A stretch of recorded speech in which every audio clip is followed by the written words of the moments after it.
Astropup Part 1. Hello, this is Natasha, and I'm dropping by with the first of two out-of-the-way stories about a dog who goes on a journey through space to another planet. His travelling companions are a cat and a parrot, but they don't always get on well together. The dog is quite good at telling stories, so I think it's best if I let him tell you all about his adventures in his own sweet way. Hello, my real name is Bonzo, which is quite a boring name for a dog. But nowadays, most people know me by my nickname, which is much more exciting. They call me Astropup. I used to live an ordinary sort of life, chewing slippers, chasing cats and birds, and generally amusing the family I lived with. They were all kind of cute, especially the little girl whose name was Jenny. Jenny used to cuddle me and take me for walks. But I always suspected that Pa didn't like me much. He never really forgave me for the time I had an accident in his new car. I was only a very small puppy at the time, and hadn't learned that you have to go outside under a tree. But after that little mishap, he always looked at me in a suspicious sort of way. One evening, after Jenny had gone to bed, I heard him say to Ma, "Of course we'll have to get rid of the dog. Jenny will be upset, but she'll soon get over it when she makes lots of new friends in Kuwait." I didn't know where Kuwait was. It might as well be a different planet as far as I was concerned. But I got the message that the whole family was moving there and Bonzo the dog wasn't going with them. I tried to explain this to Jenny in the morning. I looked at her pleadingly with my big brown eyes while she was eating her breakfast. She sneaked me a little bit of toast under the table, which was very kind of her. But it wasn't what I meant. Just then, Pa came into the kitchen and shooed me into the garden. Nasty man. Normally, after Pa has dropped Jenny off at school, we don't see him till evening, and we can all get on with our business without being shooed or ordered about. But this time he came home straight away. I knew that something was up. Soon he was pulling me by the lead to the back of his car. I dug my heels in as best as I could, but he was much bigger than me. If you are a dog, you soon learn that it's best to trot along on the lead rather than to sit down and be dragged. You end up at the same place, but with fewer bumps on your behind. I hopped into the car, but without any enthusiasm. Somehow I didn't think that we were going walkies in the park. Pa drove out of the town and onto the big road. I got bored and thirsty and went to sleep on the back seat, but I didn't have any nice dreams. Eventually I realised that Pa was parking the car, and I pressed my nose against the window to see where we were. It was a strange place, rather desperately in need of some grass and a few nice trees. It was all hot tarmac, gleaming glass and concrete. Pa led me inside a huge building. After a long wait, a woman dressed in a white coat came to collect me. Uh-oh, I thought. This is one of those vets. I know what that means. Kind, weaselly words like, "Nice doggy, this won't hurt you," that nobody but a fool would believe. Then all of a sudden, a sharp jab in the behind. The treachery! Pa left me there without so much as a curt pat on the head. Oh, oh! If only Jenny knew that I was here. The woman put me, would you believe, into a cage. The humiliation of it! Me, a loved family pet, dumped in the animal prison. For I wasn't the only creature there. I was sharing this jail with a cat and a parrot, each in its own cage. I couldn't even be bothered to snarl at the cat. What was the point? We were all suffering together.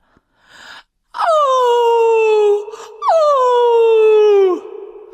After a while, the cat said to me, "Stop moaning, Pooch Features. You won't be here long. They only need intelligent animals in this place." "What for?" I asked.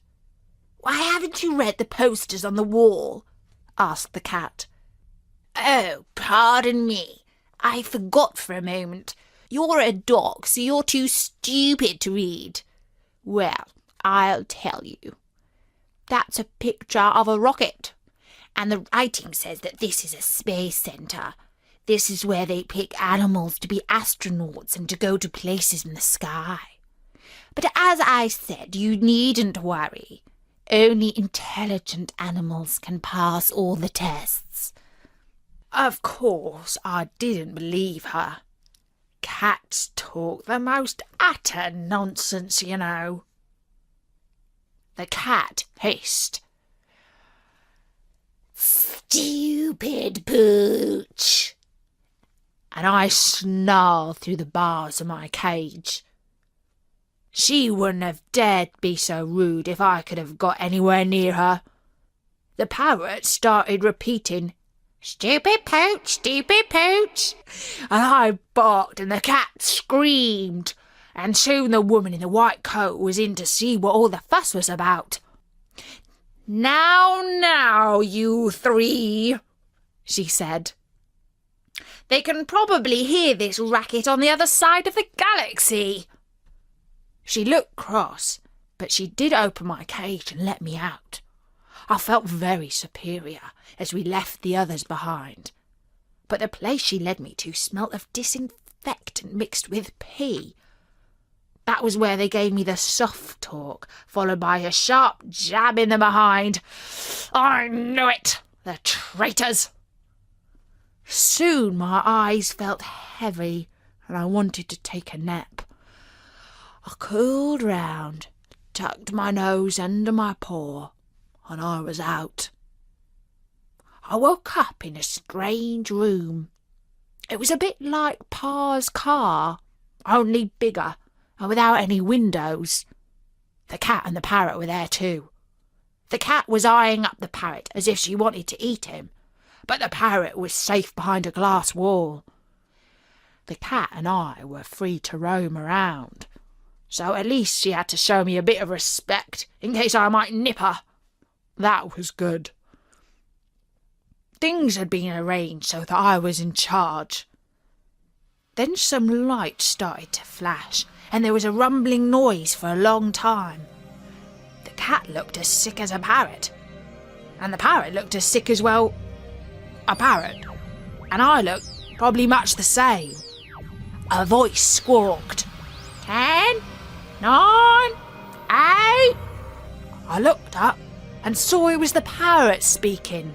"Oh, do shut up, you stupid bird," said the cat.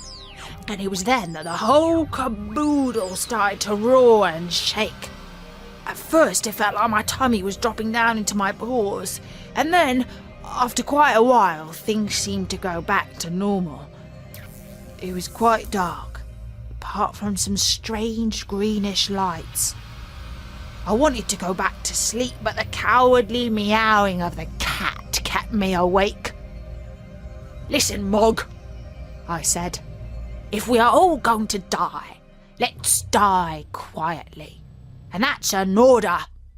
But she didn't shut up till much later. Eventually I fell asleep, and when I woke up I saw that some breakfast had arrived in 2 bowls, one for me and one for that cat. And the cat had eaten both of them. This was too much. I decided to kill the cat and eat her instead. That would be the end of my troubles. But when I pounced on her with my teeth bared, I found that instead of shooting towards her, I was sort of floating in mid-air. My paws were paddling all over the place, but it made no difference. Even the parrot was impressed by my flying. The cat leapt out of my way, and she too was flying around like a fat balloon. This was all very strange. After we had both settled back down on the floor, I decided to show my leadership qualities. "Hey," I said. "Those humans are probably watching us and think this is all hilarious. Let's learn to be friends, at least while we are cooped up in here. And when we get out, then we can all kill each other."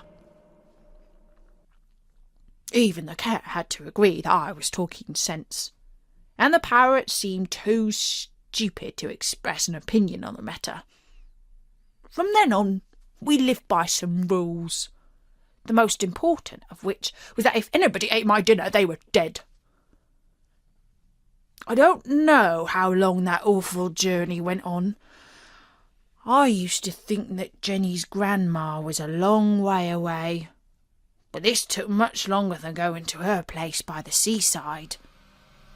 Food seemed to appear when we were asleep, and although we made the usual mess that all living things make, the straw on the floor just seemed to eat it up, and it disappeared.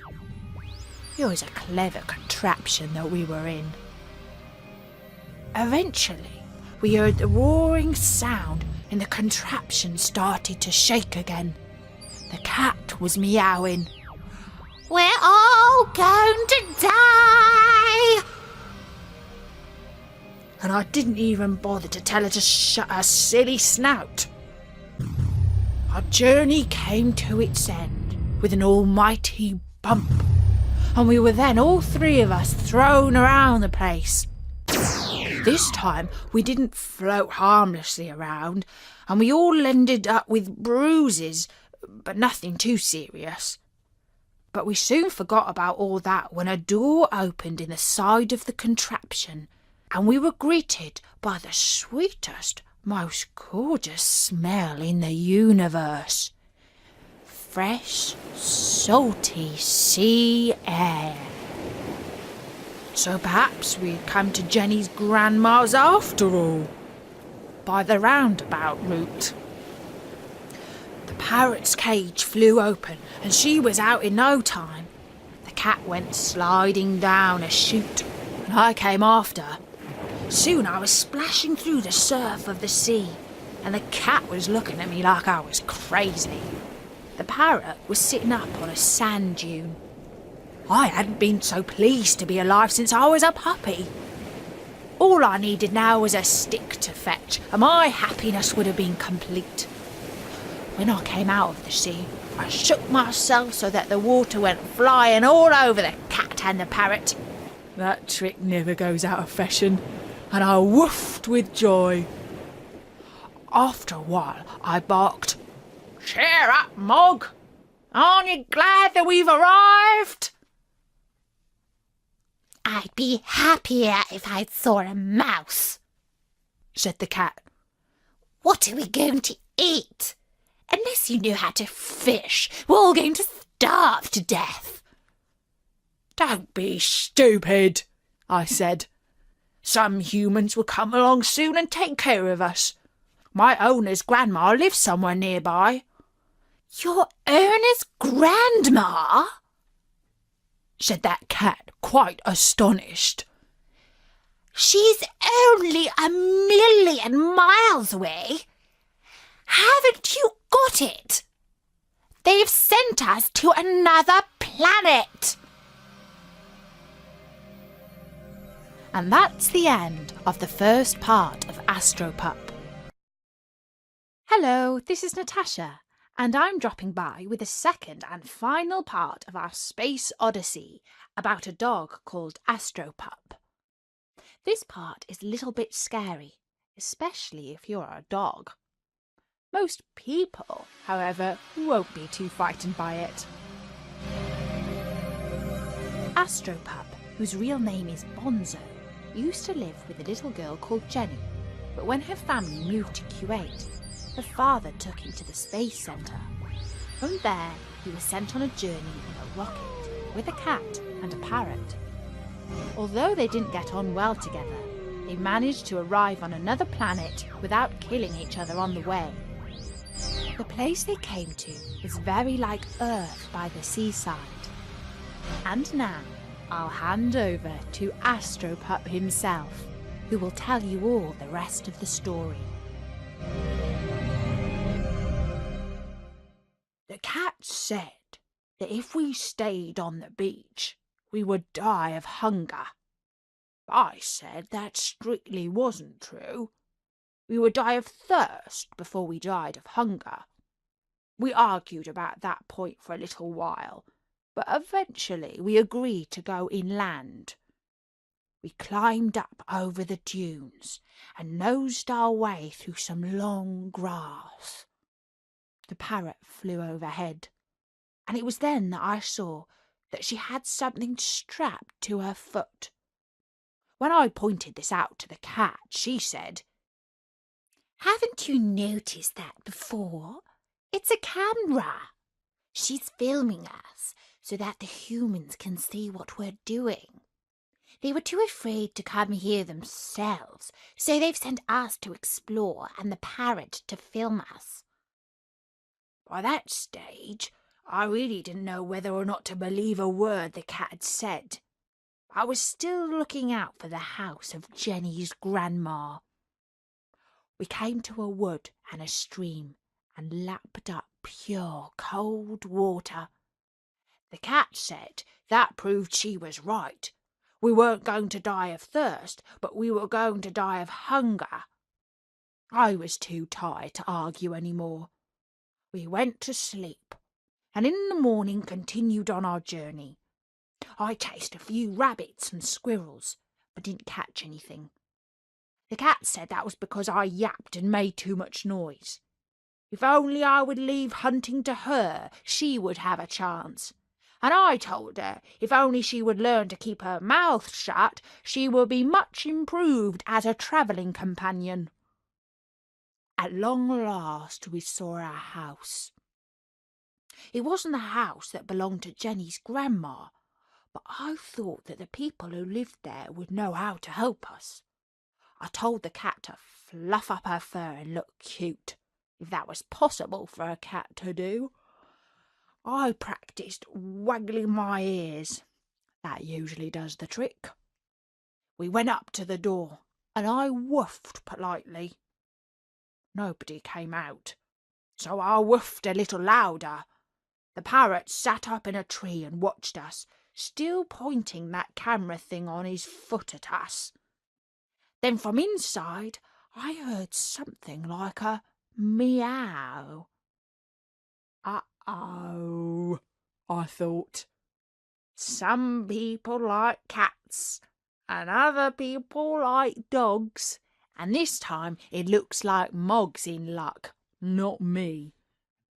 The door opened a crack, and I prepared to waggle my ears and roll my eyes with all my might. My little tail was thumping on the ground of its own accord. But my hopes were not high, for my nostrils were filling up with the strongest smell of cat I had ever experienced. Oh no, I thought. They must have hundreds of cats in there. What a dump! The door opened more, and somebody stepped out. I looked up and saw the strangest, weirdest, most horrific face I had ever seen. It was like a human face, but then it was also like a cat face. It had lips like a human, but long pointed teeth like a cat. It had a human nose, but a cat's whiskers. Its eyes were diamond-shaped and a scary green colour, and its ears were pointed. I'm proud to say that I didn't whimper and I didn't whine. In my heart, I was terrified, but outwardly I was up to fight to the death. I snarled at that dreadful cat person and showed my teeth and all my gums. He or she or it backed off behind the door, and I slowly withdrew down the path. By the time I reached the gate, I saw that the thing had come out again and was cradling the cat, my former travelling companion, in its arms like a baby. And the earth mog had a big cheesy grin all over her smarmy face. That was the last I saw of her. I continued down the road, full of trepidation. I saw a bicycle up ahead, and for safety's sake dived into the ditch and hid. When it got closer, I saw that its rider was another cat person. Half of me wanted to chase it down the road, but I resisted the temptation. Next, an even stranger contraption came along. It was truly a sight that no self-respecting dog would ever want to see, and I trembled to tell you of it. It was a carriage of the sort that I've seen in the park back on Earth. The driver and passengers were both cat people. But that wasn't the worst of it, for it was pulled along, not by horses as you would expect back home, but by two great shaggy sheepdogs. Oh, oh, oh! The shame of it! Dogs working like slaves for cats. By nightfall, I was more hungry than terrified.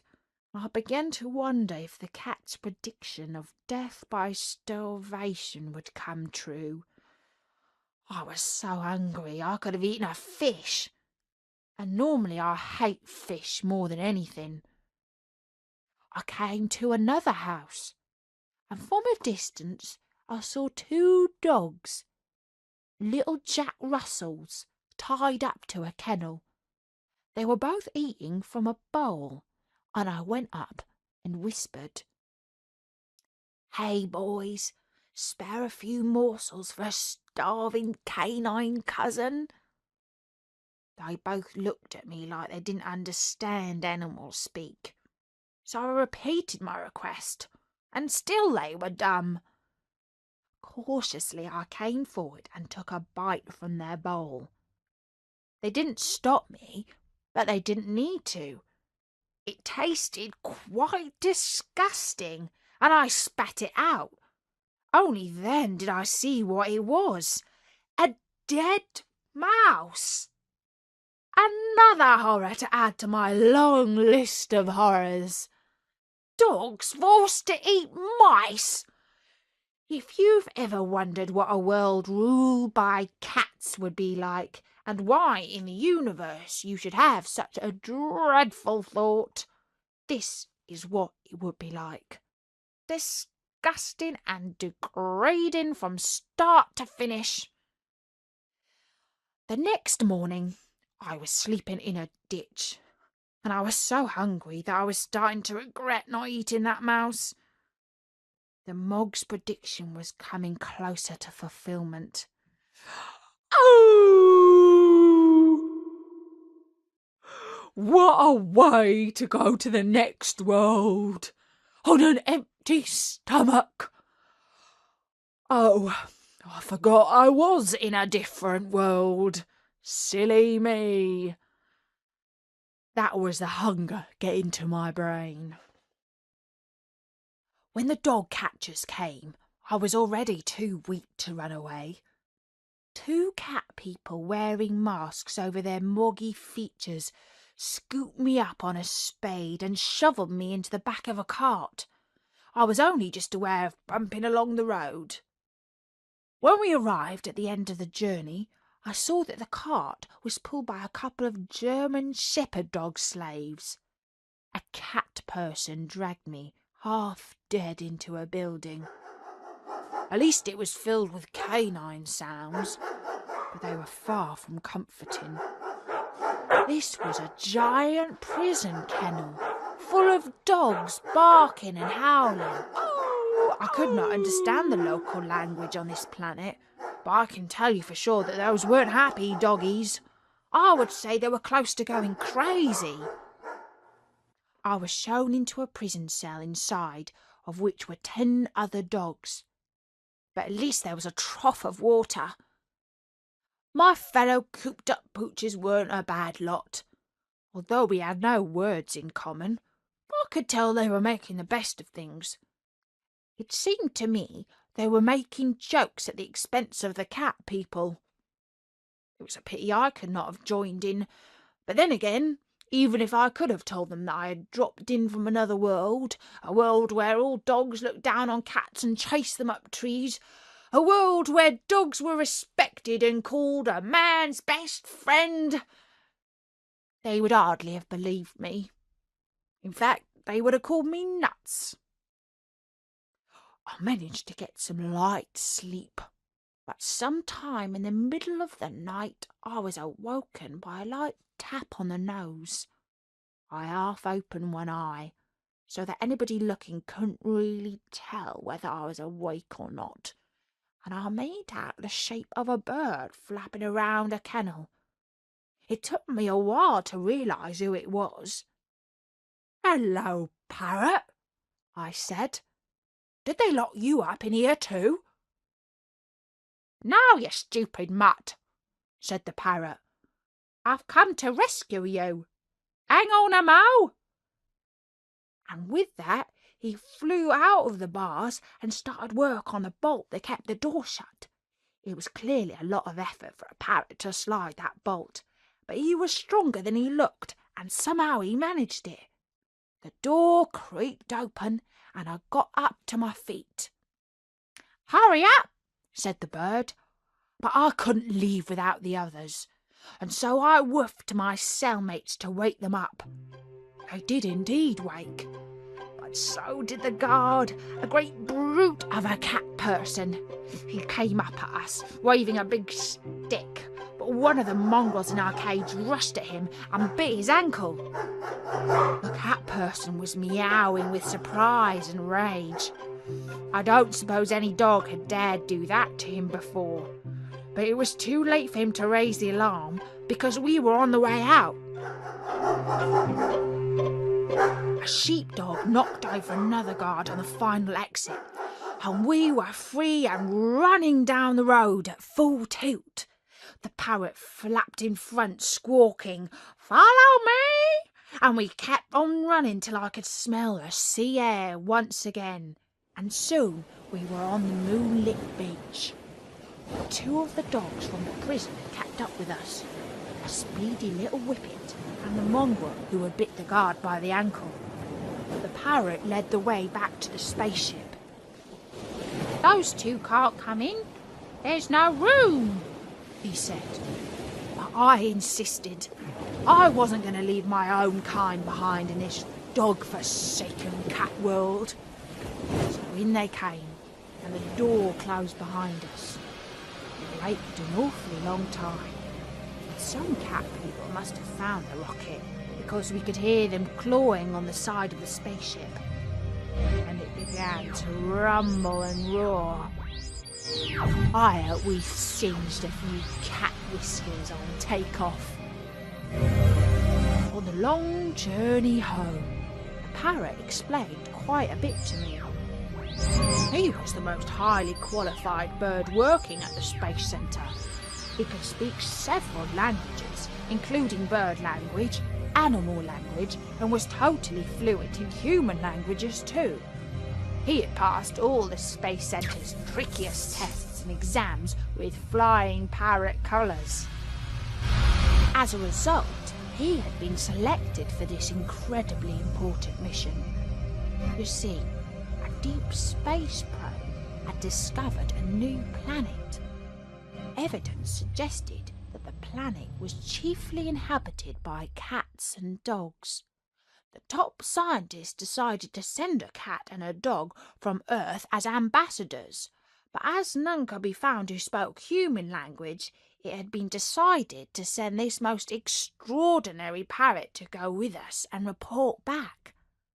The scientists wanted us back on Earth so that they could watch the film and see what the planet and its inhabitants looked like. Oh boy, they were in for quite a surprise. We were happy though, for we knew we were travelling to a world where we would be respected and fed nice food out of tins. The other two dogs started to learn some of our language, and I was able to tell them that next time they set eyes on a mog, they could chase the scoundrel up a tree. Landed once again with a nasty bump. They really ought to design a spaceship with a soft landing. Just goes to show that the people who make these sort of things never travel in them. When the door opened, we slid down the slide under hot sand. It was so hot that it made our paws want to dance. But soon enough, people arrived in buggies travelling over the sand dunes, and some of them were pointing cameras at us. We were taken back to a big house where more people were waiting and clapping. We were led inside and watered and fed to our hearts and stomachs' content. Some nasty vets did take a look at us, but a short, sharp jab in the behind was a small price to pay for returning back to a decent world where cats know their place. It was certainly a hot and sunny country, though. I asked the parrot where we were, and he said it was called Kuwait. Kuwait. That sounded familiar, but after all my adventures, I couldn't quite say where I had heard that name before. It was only later that evening when I heard a lovely voice calling, "Bonzo, do you remember me?" When I twigged it. Yes, this was where my family had come to live, and now Jenny had come to meet me. Oh, lovely it was to see my best friend. She was cuddling me and kissing me and telling me that I was her hero. She had seen me on the television news, and the reporter had dubbed me Astropup. I wasn't allowed home for a week or two while the Space Centre did some tests on me. But now I'm back with Jenny in her new house in Kuwait. Sometimes I see the other two dogs from the cat planet. They found good homes too, and are spoiled rotten. There's a cat who lives in the house nearby, but I can't even be bothered to chase him. He's beneath my contempt. Occasionally I'm invited onto a television or radio show, and they show the pictures the parrot took of me as I snarled at that evil cat person. Pa likes to boast about me, as if he was the one who had trained up his dog to be a famous explorer and pioneer in space. Just yesterday, Pa said that soon we will be going back to live in our usual country. We'll be going by plane, I'm glad to say. No more spaceships for me. Not ever again.